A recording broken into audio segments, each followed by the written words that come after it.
name is Reinhild Niebuhr. I'm the founder of the Young Africa Vision.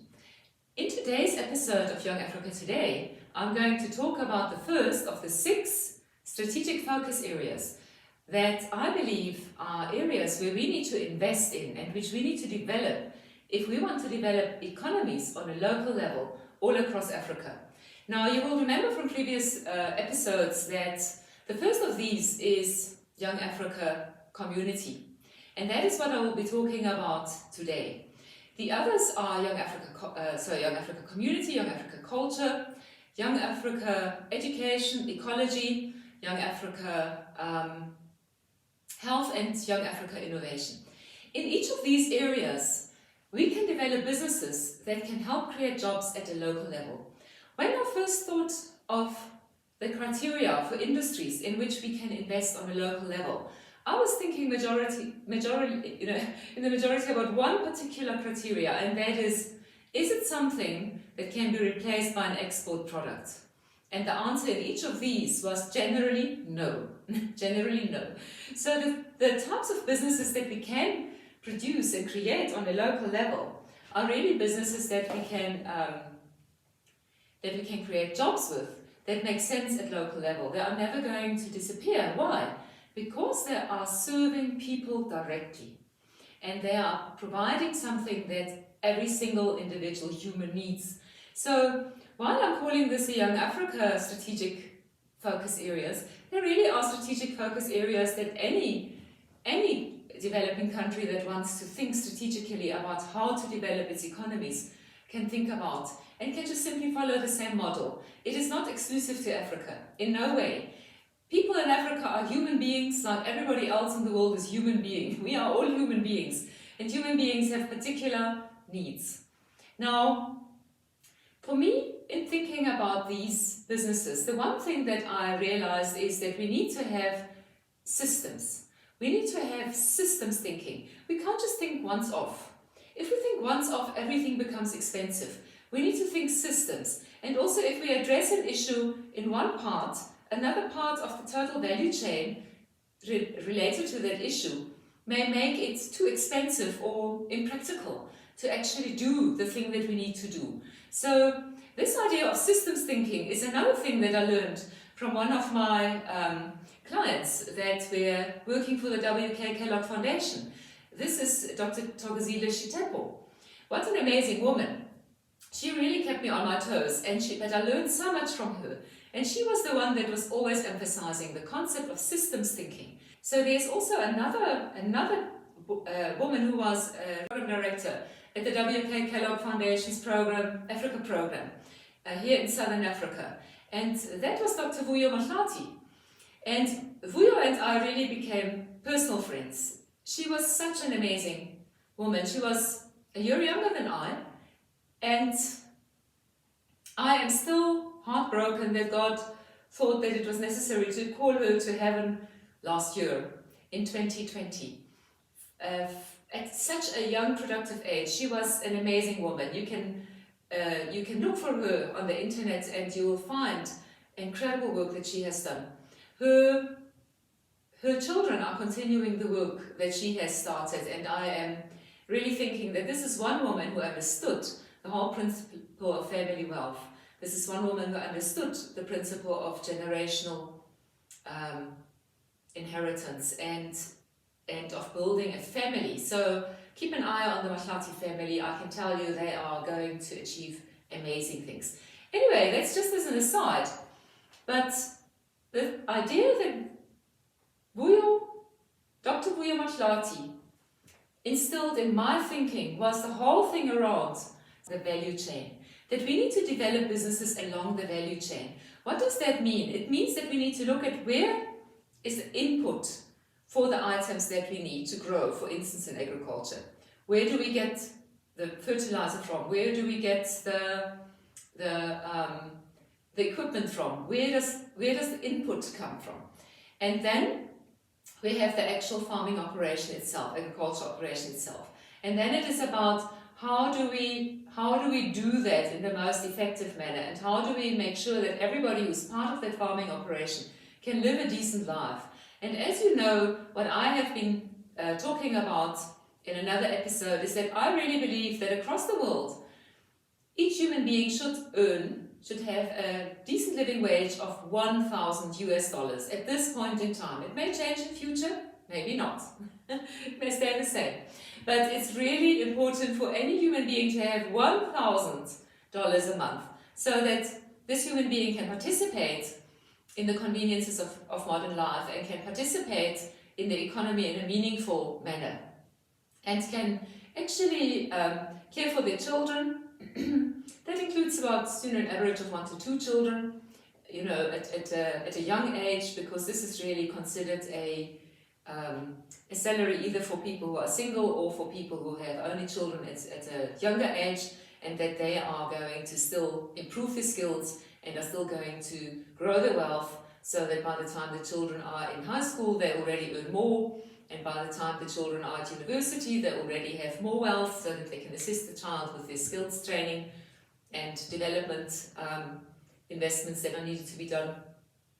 But it really is about making sure that everyone along the value chain has enough money. Then it comes to the transporting of the items away from the farm to the processing place where the items are processed. And this is where a lot of cooperatives, agricultural cooperatives over the years have done excellent work. But this is an idea that we can apply to other industries as well. And then from there it goes into the market distribution and the links to market and how are these things market. And again, there was a very interesting, used to be a very interesting system in South Africa called the maize board or the whatever, all kinds of agricultural boards that would focus on one particular product and identify opportunities in terms of markets locally and internationally. This is something that I think is incredibly important, is to proactively look for trading partners. Whether you are working as a mayor in your community, you should be doing what the Chinese mayors do, and that is look for investment opportunities, look for investors that are willing to invest in your community so that you can create jobs. Don't look for products that need to be exported. Look for products that can replace local imports, or imports that people in South Africa are using, or in the country where you are based are using. I really believe in the principle of producing locally. There are many things that we can produce locally. Switzerland is one of the countries that really has perfected the art of local production. A Swiss person is also trained to think that if they want something, they should first look, is it made in Switzerland? And buy it, even if it has a higher price, in order to support the local economy. We must be strategic in everything that we do.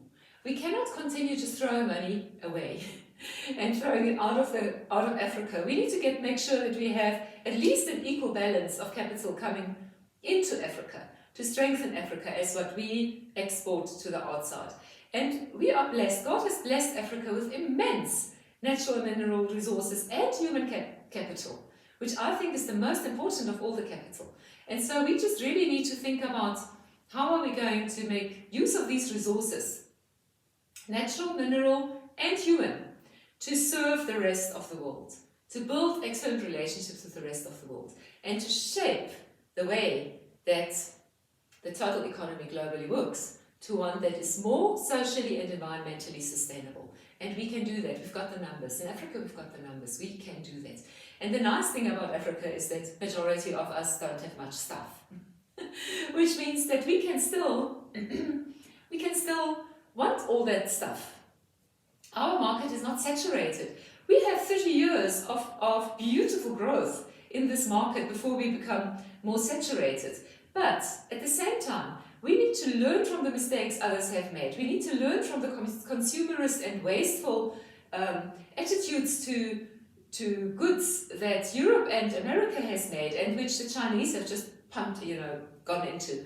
I believe that China is an amazing, amazing country with amazing people and amazing products. But I think that even China will have to think about local economic development first. Local economic development first, and produce for their own market. China also has the numbers. I'm going a little bit into this global picture because it's really important for all of us to also understand that whatever we do at local level has an impact on global level. And whatever happens internationally may have an impact on us globally. So we need to be very, very aware of what's going on in society. We don't have to be scared by it, or frightened by it, or put into a state of shock by it. No, we need to be strong and courageous. That is what God expects from His children. And with strength and courage, we can really do anything. We can support and encourage one another. And we can support each other in our weaknesses, so together we are strong. And we can encourage somebody who is not courageous at this point. Encourage everybody around you to think about life in a new way. So let me talk about Young Africa Community. Young Africa Community is a strategy, but I've also already founded an instrument called Young Africa Community, which is a company in South Africa. Now, there may be many different companies that are going to be established by Young Africa Investments under the Young Africa Community strategy. And the same with all the other strategies. It's not just one vehicle. There's space for everybody. There's really space for everybody. The one thing that one is just trying to do with Young Africa Investments is to build an instrument that's going to be almost like providing the guidelines, providing the systems, providing the values, and providing the vision. And the same with Young Africa Foundation. Some of these entities may have a shareholding by Young Africa Foundation. Why? Because we are trying to build sustainable income streams to finance the ongoing education and youth development of our 200 million youth here in Africa. So the first business is Young Africa Community. The reason I established that is because there's an opportunity to set up and to roll out wireless data hubs at every single school across Africa. That opportunity exists, and I have a partner that is able to make this possible. So the role that I have through Young Africa Community is to tell you about this and to ask you to reach out to me so that we can partner. So if you are a member of a community in which there is a school, please, there's 26,000 schools in South Africa. I don't know how many there are in Africa, but each of these schools can become an enterprise development hub. This can be the place, or really a socio-economic development hub in the community. And I spoke about the Young Africa School and the Young Africa Square model. I'm going to not take more time to talk about the Young Africa Square model today, because I do want to make sure that that you also just have the resources available on the internet. So I will be adding more and more resources on the internet, and I will talk about them and let you know on this channel when they are available, so that you can keep track with some of these resources. But the wireless data hub is just one part. It's just one thing that we know everybody needs. Everybody needs access to affordable data. Everyone needs access to affordable data. And there's not just the opportunity of putting a wireless data hub at the school. There's also the opportunity of putting a wireless data hub in your house and turn your house into an internet cafe. A place, or let the neighbors all around you pay for the data, which is affordable. So become an enabler, become somebody who's going to help other people have access to goods and services in an affordable way, because you're bringing it in locally. Cell phone data is really expensive, and it needs to be expensive because it has to fund very particular infrastructure. The more wireless data hubs we can establish all across Africa, the better. There's other very interesting technology that I'm looking at with a different partner that can bring down the costs of data even further. But for now, I'm really looking at wireless data hubs that are going to bring Wi-Fi close to you in your community at a much affordable rate than what cell phone data is. So that is really what Young Africa Community is all about. You need to bring private initiative into local communities, because governments can play a really, really important role. But when governments are struggling, then it is better to just try and do things on your own. Why is it that it seems as if so many people have decided to just give up and just live on a survivalist level? This is a horrible way of life. This is absolutely not God's plan for human beings. He wants us to be His sons and His daughters. He wants us to fulfill our God-given potential. He doesn't want us to drink ourselves or to dope ourselves into oblivion. He wants us to fulfill our potential by serving one another. We must serve one another. Each of us has different gifts, and we must use those gifts to serve one another. And so this really started me thinking, what would be the best way of actually doing an integrated development of a local community? And this is when I started looking at the whole idea of how did the Romans build cities. Because where there are many people, we do need cities. And so I started developing a national plan, which I thought any country could use, which really started with skills development. And I wrote a whole plan in terms of how one could embark on a mass education strategy as a government, in terms of ensuring that every single person that is unemployed in any community is engaged in a skills development system. And then at the same time that one conducts a needs analysis of a particular family in order to understand what are the needs exactly of that family. Is there somebody who is suffering from alcohol addiction? Is there somebody who has a health issue? Is there somebody that has a dream but doesn't know how to take it further? And then take it from there, because like I said in the beginning, we cannot develop Africa. We have to help people develop themselves. So as we identify the needs of people at local level, we actually can start providing support so that those individuals can develop themselves. And that is really the model of the whole total Young Africa vision.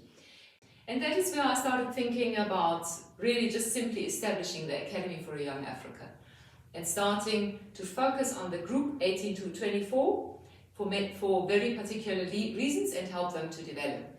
Because as these young people are going to develop and as they are going to go through the leadership and entrepreneurship program, they are going to identify opportunities in their community.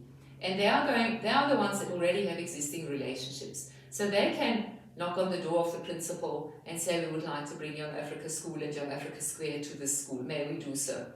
They are the ones that go to the mayor and say, we have this opportunity for setting up a farming and energy operation. Would you be willing to let us do this in this area and resell the energy into the grid? Or simply buy, basically so that it can serve this community, so that we have solar energy supporting the national energy grid in our community, and at the same time build 500 jobs and grow biological food that is healthy for our community and create economy at local level. So for me, if you are a young person listening to this video who is 18 to 24 years old, please register for the Leadership and Entrepreneurship Program.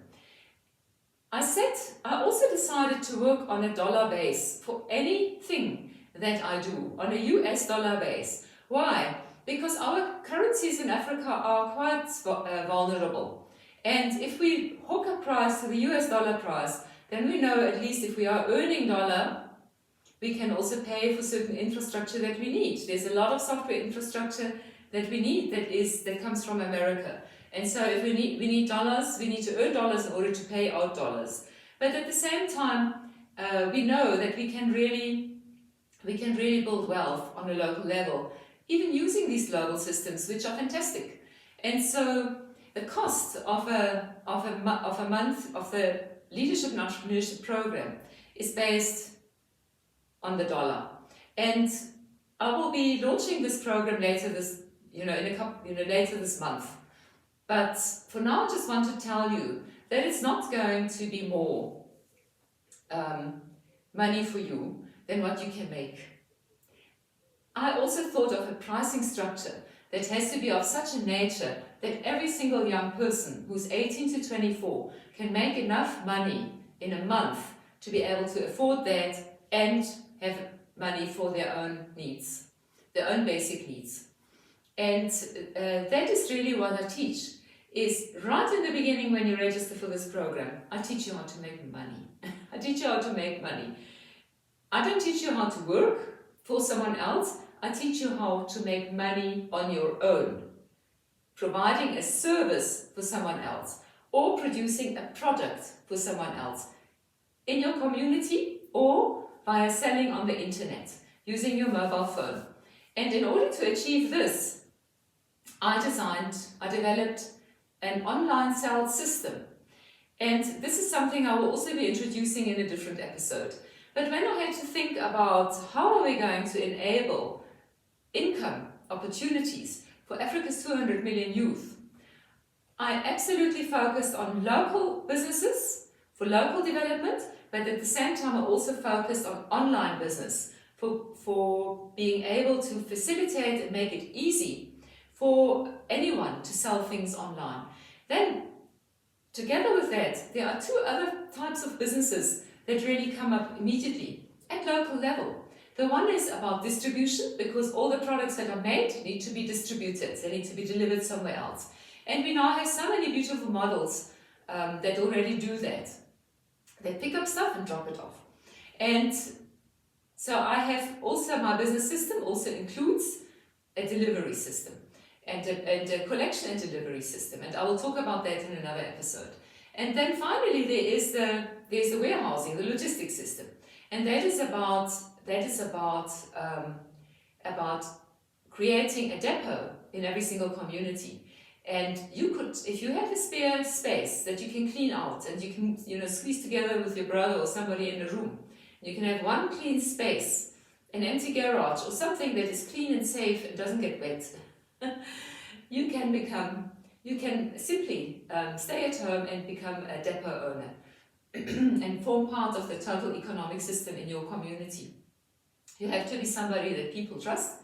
You have to be somebody that is always at home.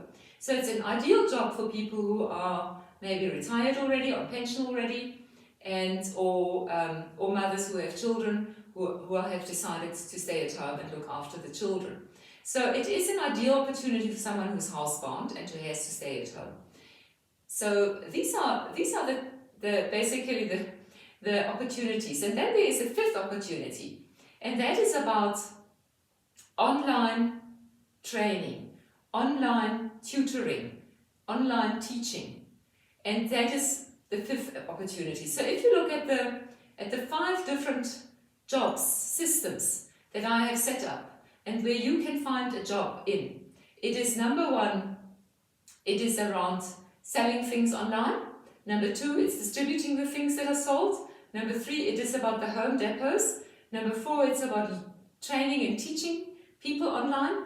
And fifthly, it is about the actual physical franchise-based businesses that provide products and services that are convenient for people in your community to achieve and that your community needs. So I hope you can see that there's a job for everybody. But there's no employer. You are your own employer. You are the boss of your life. And you need to make use of the skills that God has given you to build your opportunities for income. In a previous episode, I was talking about the Young Africa Money Club and about the fact that you will find scriptures in the Bible that make you understand that God has given at least 3 business opportunities to each individual.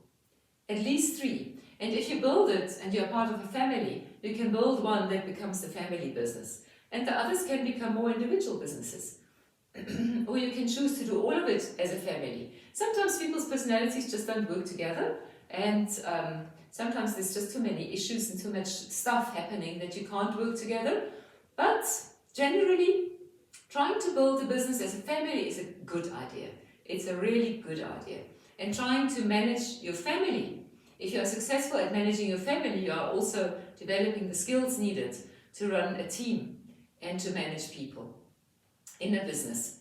Some of us are made to be more lone wolves, lone rangers, because we are thinking more on an overarching level across the board. God has put each one of us in a different position. Others are more focused on implementing, making sure things happen. In your family, family, you may have different personalities of people that can do those things. There may be somebody who's very comfortable speaking, so that can be the person marketing and selling. You maybe have somebody who's very good at making sure things get done. That can be the person that manages the internet website and makes sure the products are there. You may have someone who's very creative. That's the person that can take the photographs of the product and maybe write the copy, the text that goes with each product. There are many different jobs in this field, and the business software systems that I have designed and developed over the last 7 years make all of this possible. Young Africa Community is about creating jobs at local level, and there is an opportunity for each one. So keep on watching this channel, subscribe, so that you can find out about the one opportunity for you. And if you are interested in setting up a wireless data hub at your school or at your home, contact me. You simply can find me on LinkedIn. My name is Reinhild Niebuhr. Find me on LinkedIn and write me a business email and message through LinkedIn, and I will get someone from our office to get in touch with you. Thank you for watching. See you in the next episode.